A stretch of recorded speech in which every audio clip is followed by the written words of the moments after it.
শুভ দুপুর বন্ধু, চলে এলাম আজকে আমি কি রান্না করছি সেইটা তোমাদের সঙ্গে শেয়ার করতে।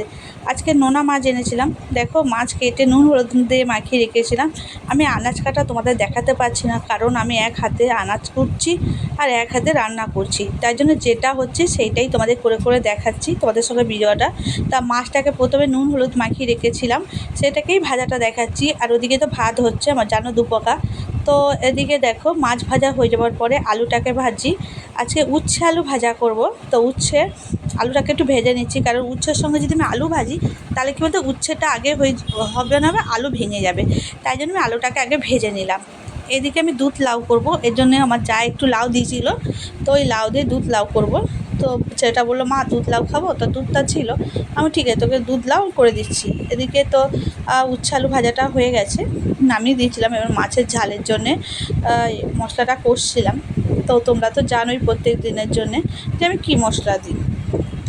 তো নোনা মাছ যেহেতু, ওইটা তো দিলেই হয়। একটু সামান্য জল দিলাম মশলাটাকে কষার জন্যে।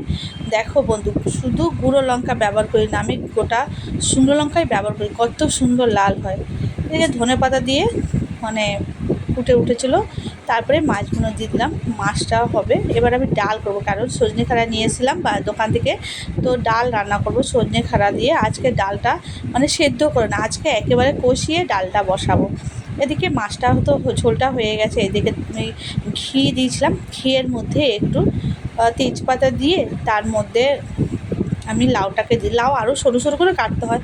আমার না তাড়াহুড়ো ছিল, যেহেতু আমি রান্না করছিলাম আর কাটছিলাম, এর জন্য অত সরু করে কাটতে পারিনি। যাতে ঘষার একটা মেশিন আছে, সেটা দিয়ে ঘষলে লাউটা খুব সরু সরু হয়ে হলে আর সিময়ের মতো হয়ে যায়, পায়েসটা সুন্দর হয়। তো আমি এর জন্য ভাবলাম লাউটাকে একটু ভেজে নিই ঘিয়েতে। তো তারপরে দুধ দিয়ে দিলাম। ভালো লাগে মানে এটা সিমাইয়ের মতন, জানো তো। তো ছেলেটা খাবে বলছে, দুধটা ছিল, দিয়ে সিমাই তৈরি করলাম, লাউ সিমাই। অনেকেই করে খায়, আমি প্রথম আজকে করছি। আমাদের কাকিমাদের করতে দেখেছিলাম, তারপরে আমি করলাম। এদিকে পাঁচফোড়ন দিয়ে, শুকনো লঙ্কা, তেজপাতা দিয়ে আমি ওটাকে সজনে খাটাকে ভাজলাম। ভাজার পর একটু ডালটাকে দিলাম, ডালটাকে একটু নিয়ে নিলাম যাতে কাঁচা গন্ধটা না আসে। আর গোটা টমেটো দিয়ে দিয়েছিলাম। টমেটো আমি ফাটাইনি, কারণ টমেটো বলে অনেক সময় অনেকে বলে যে টমেটো যদি আগে দেওয়া হয় ডাল সেদ্ধ হতে দেরি হয়। তো তার জন্য আমি গোটা দিচ্ছিলাম। ডালও সেদ্ধ, টমেটোও সেদ্ধ, তখন টমেটোটা একটু ঘেঁটে দিলেই হয়ে যাবে। দেখো সিমাইটাও হয়ে এসছে। তো বলো বন্ধু, কেমন লাগছে আমার রান্না? প্রতিদিন ভাবি তো তোমাদের সঙ্গে রান্না শেয়ার করতে, কিন্তু পারি না সময়ের অভাবে। তো এদিকে ডালটাও ফুটে গেছে, দেখতে পাচ্ছ।